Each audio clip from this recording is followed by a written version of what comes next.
Salut à tous, c'est Nico du Ciné Show et aujourd'hui, on se retrouve pour le flop film de 2022. Pour ceux qui sont habitués à la chaîne, vous devez savoir que l'année dernière, je n'avais pas fait de flop film tout simplement parce que j'avais pas vraiment de film que je n'avais pas aimé ou que j'avais vraiment détesté ou ce genre de choses. Et vous savez que c'est pas trop mon délire de parler de films que je n'aime pas trop, je préfère parler de films qui m'ont plu et que j'ai envie de vous faire découvrir. Mais cette année, il est vrai que vu que j'ai vu beaucoup plus de films que l'année dernière, malheureusement, je suis tombé sur certains films qui m'ont pas mal déplu, même si, encore une fois, je ne suis pas tombé sur un film qui m'a particulièrement énervé, même s'il y en a vraiment que j'ai vraiment pas aimé. C'est totalement subjectif, s'il y a un film dans cette liste que vous avez aimé, eh bien franchement tant mieux pour vous, c'est vous le gagnant dans cette histoire, mais malheureusement ça n'a pas été mon cas. Et au passage, je vous invite à partager votre flop film de l'année dans les commentaires. Bref, ne perdons pas plus de temps et commençons tout de suite ce flop film 2022 en sachant qu'il n'y aura pas de mention honorable puisque pour moi, il y a vraiment que des films que j'ai retenus parmi les films qui m'ont soit déçu, soit que je n'ai vraiment pas apprécié. On commence de suite avec la 10e place, et cette 10e place, elle sera pour... Plus gros. Pourquoi faut-il qu'il soit toujours plus gros? Jurassic World Dominion, réalisé par Colin Trevorrow.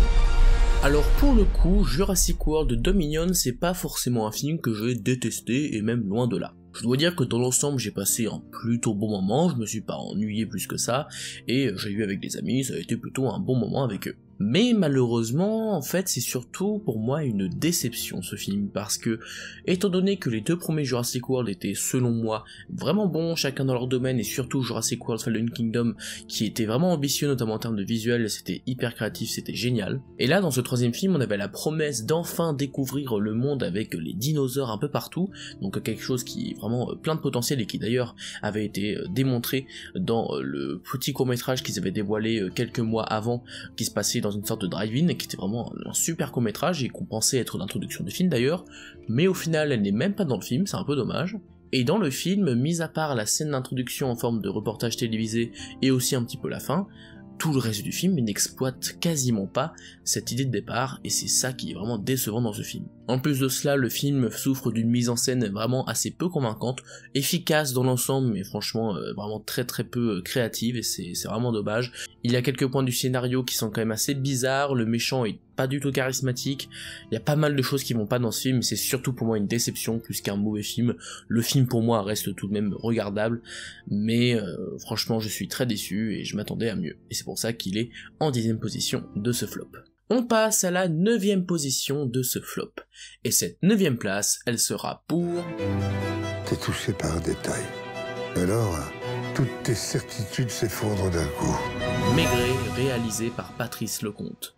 Alors ce film, j'en ai mine de rien tout de même un bon souvenir, mais pas forcément pour le film, puisqu'en effet, j'ai découvert ce film vers 22h je crois avec mon colocataire, on était tout seul dans la salle, donc vraiment c'était une ambiance assez particulière, et je dois vous avouer que j'ai pas passé un super moment devant le film, même si quand même on a bien rigolé tellement qu'il y a certains points du film qui m'ont vraiment, j'ai trouvé ça ridicule à certains moments. Le film en lui-même n'est pas non plus horrible, je trouve que la photographie est parfois plutôt sympathique, que Depardieu est plutôt bon dans le rôle, qu'il y a voilà quelques petites idées peu sympathiques, mais dans l'ensemble c'est vraiment pas terrible, c'est très soporifique, je me suis pas mal ennuyé malheureusement. Les acteurs sont dans l'ensemble très peu convaincants, car mis à part Depardieu qui plutôt bon dans l'ensemble et 2-3 acteurs qui sont aussi pas mal, je trouve vraiment qu'il y a des performances d'acteurs et d'actrices qui sont vraiment pas bien. Je sais pas si c'est la direction d'acteur ou quoi, mais ça sonne faux, mais vraiment c'était assez ridicule, et on a pas mal rigolé avec mon colocataire durant certaines scènes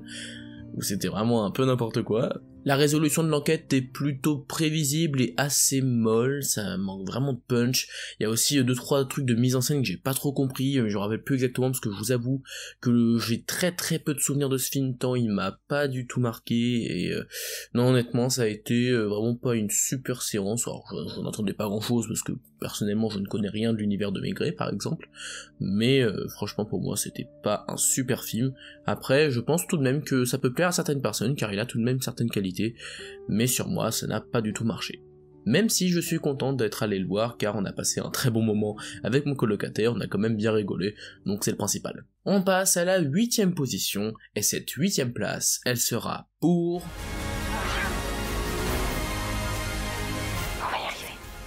King, réalisé par David Moreau.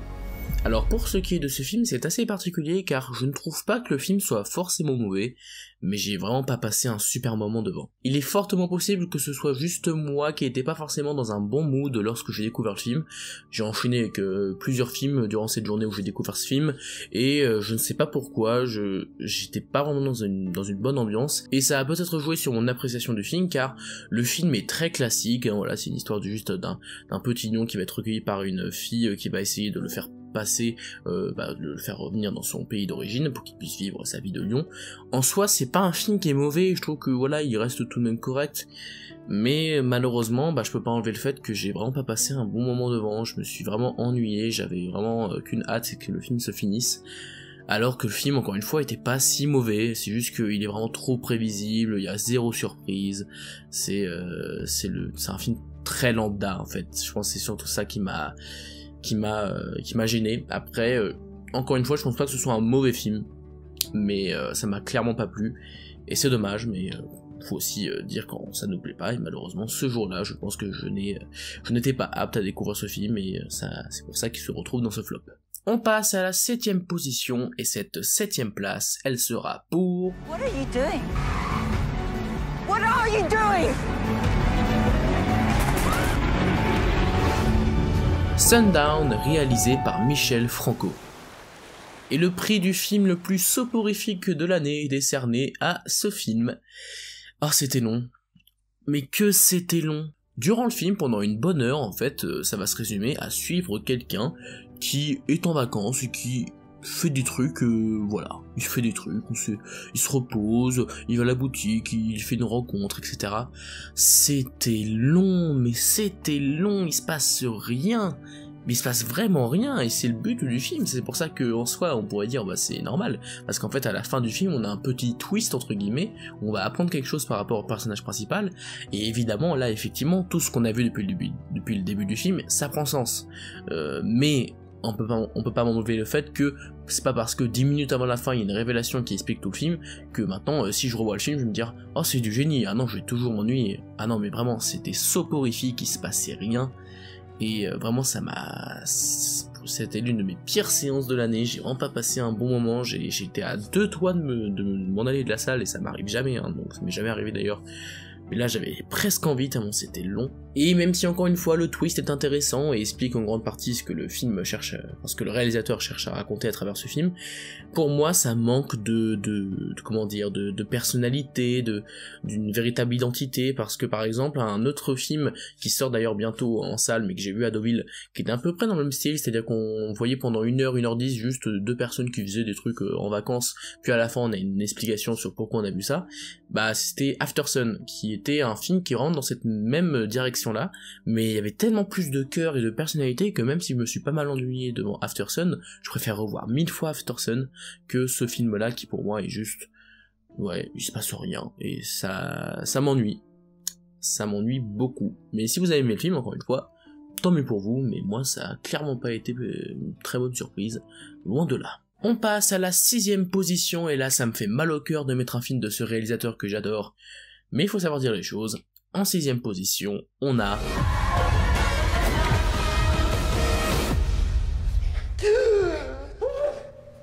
Beautiful people get away with too much, and I say that having benefited myself from time to time.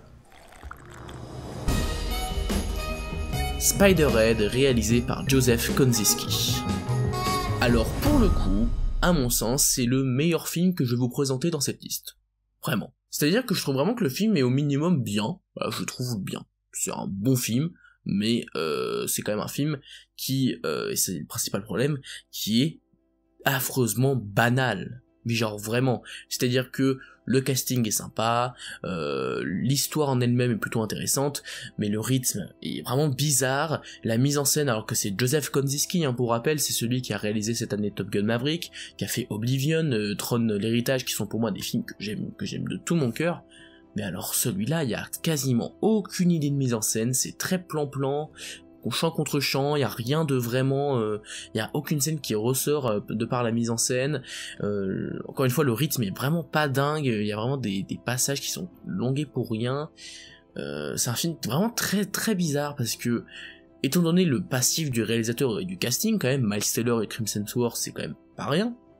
C'est quand même très bizarre d'avoir un film aussi banal, et c'est peut-être à cause de Netflix, j'en sais rien, qui a dû imposer quelque chose, je ne sais pas du tout. En plus, le film a coûté 100 millions de dollars, je crois. 100 millions de dollars, c'est du blanchiment d'argent, c'est pas possible. Parce que mis à part les acteurs, qui ont dû coûter cher, bien sûr, y a un décor qui est sympa, mais sinon je vois pas du tout où l'argent est passé. Mais vraiment, je ne comprends pas. Donc, en soi, c'est pas le plus mauvais film de cette liste, hein, c'est même pour moi le meilleur, hein, c'est quand même un film qui reste très agréable à regarder, j'ai quand même bien aimé, mais c'est tellement banal, et c'est tellement décevant par rapport à ce qu'a fait Joseph Kosinski avant, que je suis obligé de le mettre dans ce flop, et même plutôt bien classé, en 6ème position, parce que ça m'a vraiment déçu pour le coup. Je m'attendais tellement à mieux, et au final j'ai un film sympa, mais vraiment sans plus, quoi. Et ça m'a vraiment déçu à ce niveau-là. Mais c'est tout de même clairement, pour moi, le meilleur film de cette liste. On arrive aux 5 premières places de ce flop, et là, je vous garantis que là, pour le coup, on arrive sur les films que j'ai vraiment pas aimés. Autant les autres, ça pouvait passer, il pouvait y avoir des raisons qui feraient que ça explique, etc. Là, les 5 premiers, c'est vraiment des films que je n'ai pas du tout aimé, pour plusieurs raisons que je vais vous expliquer dès maintenant. Donc, en 5ème position de ce flop, on a...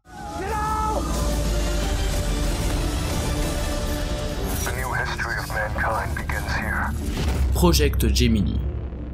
Alors là, pour le coup, je ne vais pas prononcer le nom des réalisateurs, car tout simplement, ils ont des prénoms russes, c'est un duo de réalisateurs, et j'aimerais vraiment pas écorcher leurs prénoms, et clairement là, je n'y arriverai pas, donc je préfère ne pas les citer, mais dans tous les cas, ce film, je l'ai regardé avec une certaine curiosité, parce que j'avais vu des images qui m'intriguaient, il y avait l'air d'avoir des effets spéciaux pas trop mal, une histoire plutôt sympathique, donc je me suis dit, pourquoi pas.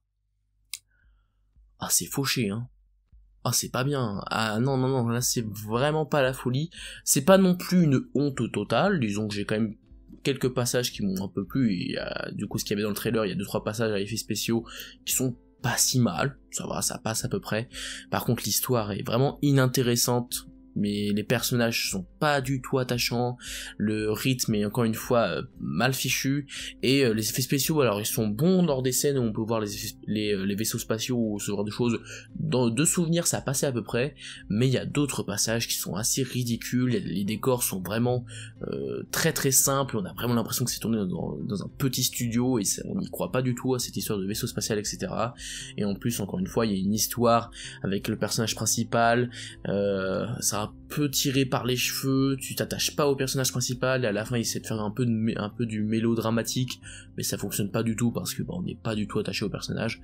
Donc c'était vraiment pas un bon moment, et pour moi c'est un mauvais film de science-fiction qui se perd un peu dans ce qu'il essaie de raconter, qui est pas clair, ouais, c'est vraiment inintéressant, et c'est dommage parce qu'il y avait un bon potentiel, mais c'est clairement l'un des moins bons films que j'ai vu cette année, et je vous le recommande pas forcément. On passe à la 4ème position, et ce sera pour une comédie française, et ça me fait mal encore une fois, mais clairement ce film, à mon sens, mérite sa place. Il s'agit de... La vie est courte, il n'est jamais trop tard pour en profiter. Alors on danse, réalisé par Michel Larocque. Ce film est encore une fois d'une banalité sans nom, et ça me fait mal, vraiment très très mal, parce que j'appréciais tout de même, mine de rien, par exemple Isabelle Nanty qui est dans le casting, même Michel Larocque. Je trouve que quand ils sont dans des films, souvent c'est plutôt un gage de qualité. Par exemple, Michel Larocque cette année a joué dans Ténor, qui était vraiment très très bon. Isabelle Nanty, je trouve toujours qu'elle a un tempo comique plutôt bon, notamment durant les premiers films Tuche. Mais alors là, il se passe rien dans ce film qui est le premier film, je crois, je sais pas si c'est le premier film réalisé par Michel Larocque, mais en tout cas c'est réalisé par Michel Larocque, et alors encore une fois, c'est bien qu'elle essaie de tenter du cinéma, etc., mais pour moi, il y a déjà quasiment aucune idée de mise en scène, c'est vraiment la simplicité, la banalité, vraiment il y a rien à ce niveau-là, mais enfin c'est pas très grave, hein, vous allez me dire, mais c'est quand même pas rien, qu'il y ait zéro idée à ce niveau-là. L'humour du film est pas très très bien, il y a 2-3 blagues ou 2-3 passages qui passent plutôt bien. Disons que le film ne cherche pas forcément à forcer sur l'humour, ce qui est déjà un bon point comparé à d'autres comédies qui sont un petit peu plus lourdingues à ce niveau-là, que j'ai pas forcément regardé cette année parce que ça m'intéresse pas. Donc il y a tout de même ça qui sauve un petit peu le film, c'est qu'il y a quand même une certaine honnêteté entre guillemets à travers ce projet, mais l'ensemble du casting est pas forcément bon, même ceux que j'aime bien, en fait je trouve pas qu'ils jouent super bien, c'est le scénario est trop simple, il y a vraiment aucune surprise. Je pense que c'est vraiment le film le plus banal que j'ai vu cette année, et en tout cas pour ce qui est du cinéma français, et ça me fait mal, parce qu'il y a quand même quelques personnes que j'apprécie dans le casting, etc. Mais franchement là, l'histoire est inintéressante. Peut-être qu'elle est personnelle et qu'elle parle à Michel Larocque, et franchement, tant mieux pour elle, encore une fois, hein, je ne dénigre pas le travail des réalisateurs de ce flop, mais malheureusement c'est clairement l'un des moins bons films que j'ai vu cette année, et bah voilà, c'est dommage. On arrive au podium, quels sont les 3 films que j'ai le moins aimé cette année? Eh bien vous allez voir qu'il y a un peu de toute nationalité, il y a un film chinois, un film américain et un film français. Et oui. Donc en 3ème position, nous avons un film chinois qui se nomme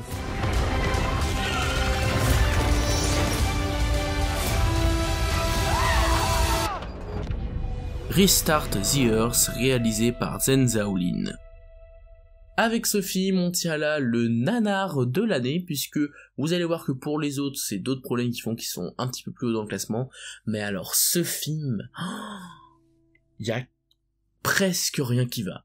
Mais vraiment, c'est aberrant à quel point il y a tellement de choses qui ne vont pas dans ce film, que j'ai découvert un peu par hasard, parce qu'avec ma mère, souvent on aime bien regarder ce genre de film, science-fiction, avec des délires, des scénarios un peu bizarres, mais voilà, on aime bien souvent regarder ce genre de film fauché, mais alors là, mais c'est pas juste les effets spéciaux qui vont pas, non seulement les effets spéciaux qui sont, en fait des fois ils sont bons, voilà, je vais être honnête, il y a 2-3 paysages ou ce genre de choses qui passent à peu près, mais vraiment à peu près, c'est quand même pas la folie, mais dans l'ensemble il y a des effets spéciaux qui sont ridicules, où il y a des trucs saccadés, où il y a des effets vraiment que je ne comprends pas et qui ça marche pas du tout, c'est vraiment ridicule, mais il y a pas que les effets spéciaux qui ne fonctionnent pas, parce que sinon ça pourrait quand même faire un bon film. Là l'écriture, mais je crois que j'ai rarement vu des dialogues aussi mal écrits. Mais vraiment, déjà le doublage français n'aide pas forcément, on va pas se mentir, je l'ai vu en version française parce que je regarde en français avec ma mère, le doublage français est pas terrible, mais pour moi ça passe à peu près. Non, c'est vraiment les lignes de dialogue, j'en rappelle plus exactement, mais il y a des répliques, vraiment je me suis dit mais comment tu peux écrire des choses pareilles, ça n'a aucun sens, les personnages sont pas du tout attachants. Mention spéciale à la petite fille qui est sûrement la petite fille dans le film catastrophe la plus insupportable que j'ai vue dans ce genre de film, parce que c'est vraiment, d'un côté c'est bien sûr le petit archétype de base de la petite fille qui crie tout le temps, qui est toujours apeurée, qui essaie jamais de faire des choses pour aider le groupe, etc. Ça pourquoi pas, bon ça arrive, voilà, et puis c'est normal, je veux dire, dans cette situation on serait tous un petit peu paniqués, c'est plutôt normal. Mais en plus de cela, des fois ils essayent de faire une sorte de passage un peu badass, genre elle commence à dire des répliques en disant non t'inquiète pas je vais y aller toute seule, et puis juste après elle recontinue à crier parce qu'il se passe un truc, genre elle est en train de tomber ou quoi que ce soit. Donc du coup ils essayent une sorte de mix bizarre entre le côté badass et le côté petite fille innocente qui crie tout le temps, donc du coup ça marche pas du tout. Bref, du coup les acteurs aussi sont pas tip top, les décors sont pas beaux du tout, il y a encore une fois les clichés de ce genre de film, mais là ça saute encore plus aux yeux avec tout le reste, genre les militaires dans une sorte de petite base, qui d'ailleurs, il y a des plans sur une base américaine, une base chinoise et une autre base je crois, et en fait c'est exactement les mêmes bases, mais avec juste les drapeaux, ce genre de choses différents, genre ils ont pas fait beaucoup d'efforts au niveau des décors, on va pas se mentir, et voilà, le scénario est rempli de clichés, il y a rien de surprenant. C'est clairement, je pense, le film catastrophe, le moins bon film catastrophe que j'ai vu depuis un bon moment, et pourtant, croyez-moi, j'en ai vu des films catastrophes qui étaient pas terribles, mais alors celui-là, c'était pas bien. C'était pas bien, c'est vraiment un gros nanar. J'ai bien rigolé devant, je veux pas vous mentir, mais c'est clairement l'un des moins bons films que j'ai vu depuis un bon moment, et franchement, y a rien qui va. Vraiment, ça me fait rire, désolé, mais essayez peut-être que ça va vous faire rire vous aussi, mais franchement je vous recommande pas du tout le visionnage, c'est quand même pas terrible. On continue avec la 2ème place, et cette 2ème place, elle sera pour...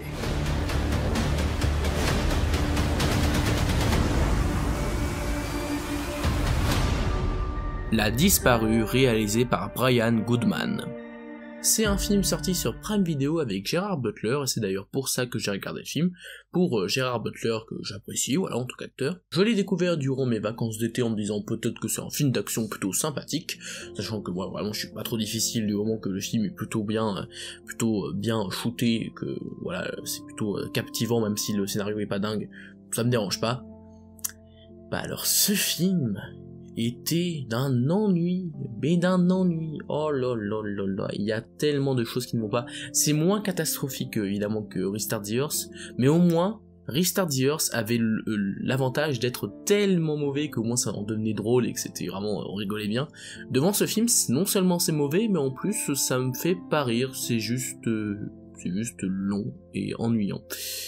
Déjà au niveau des performances d'acteurs dans l'ensemble c'est pas terrible, alors Gerard Butler se débrouille à peu près et sa compagne alors je rappelle plus le nom de l'actrice mais elle joue dans Blind Spot qui était vraiment pas mal et je trouve que ces deux là s'en sortent plutôt bien, mais le reste ça va vraiment pas du tout.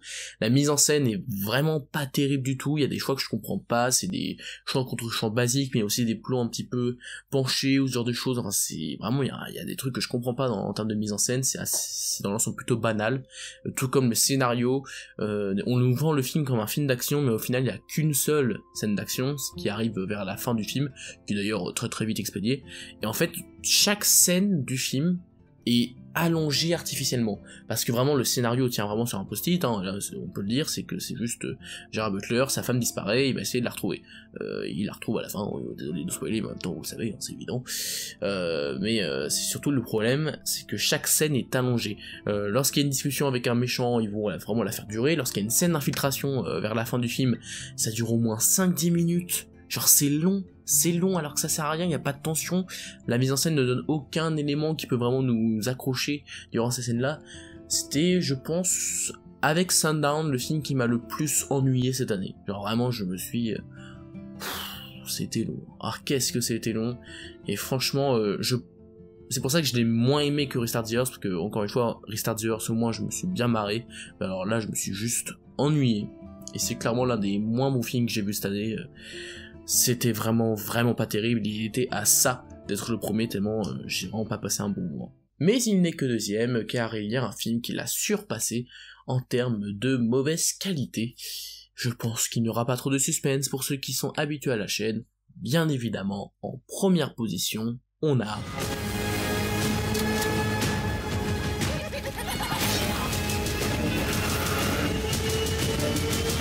Arthur Malédiction, réalisé par Barthélemy Grossman. Que dire de plus sur ce film, sachant que j'en ai déjà fait une grosse critique pour revenir sur tout ce qui n'allait pas, et franchement, c'est vraiment une catastrophe, il n'y a pas d'autre mot.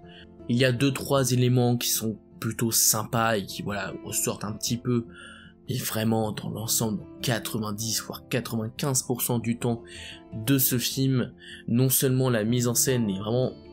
Non seulement elle est banale, mais en plus il y a des choix de mise en scène qui ont aucun sens, avec des sortes d'accélérés, lorsqu'il y a un chien qui sort d'une cabane, il faut une sorte de petite accélération d'image, mais ça c'est illégal de faire ça en 2022, ça se faisait durant le début des années 2000, mais maintenant c'est plus possible de faire ça, en tout cas là maintenant c'est complètement ridicule. De toute façon, de manière générale, le film en son ensemble, on a l'impression que c'est un film des débuts des années 2000 en fait, et sur plein d'aspects, sur l'écriture des personnages, les dialogues qui sont très mal écrits, le jeu d'acteur il est dans l'ensemble pas très bon, même si j'aimerais pas trop blâmer les acteurs parce que visiblement c'est pas vraiment de leur faute, c'est surtout le scénario, les dialogues, la direction d'acteur, le réalisateur, c'est surtout ça qui pose problème, et donc non seulement c'est un mauvais film, je pense pas que c'est plus mauvais que Restart the Earth ou La Disparue, je préfère je pense revoir Arthur Malédiction que ces deux-là, mais en plus de cela c'est aussi une déception, car mine de rien, vous savez, j'ai fait une analyse du trailer, parce que moi j'avais hâte de voir ça étant donné que j'apprécie l'univers d'Arthur and the Minimoys,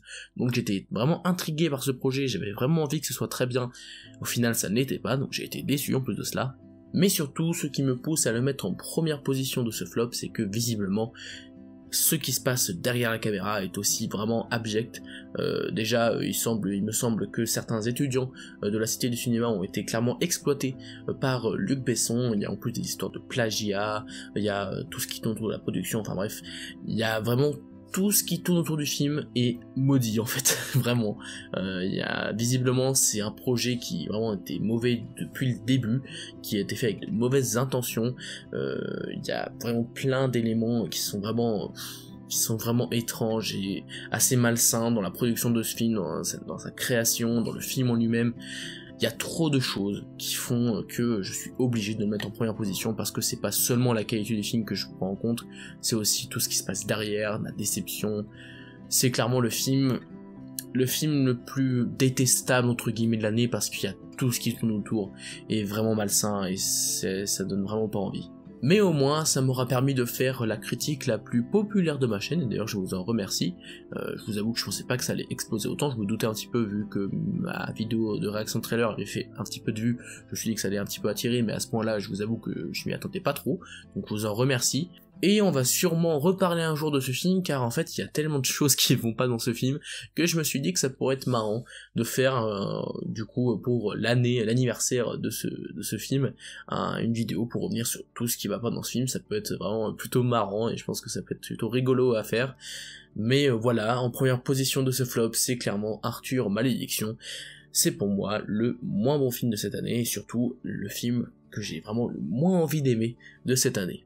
Voilà, c'est la fin de cette vidéo. Je m'excuse au passage si dans la vidéo j'ai pu être un petit peu déprimé, ou dans le sens où voilà, il y a certains films, rien qu'en y repensant, je me suis dit c'était vraiment pas bien du tout, et ça m'a vraiment déçu pour la plupart de ces films. Donc j'ai essayé de rester le plus bienveillant possible, et j'espère que ça a été le cas, et je m'en excuse si jamais j'ai eu certains propos qui étaient un petit peu trop virulents. Dans tous les cas, j'espère que cette vidéo vous a plu. Si c'est le cas, n'hésitez pas à vous abonner, à liker et à partager la vidéo. Quant à moi, je vous dis à la prochaine pour parler de cinéma. Mais en attendant, c'était Nico du Ciné Show. À bientôt.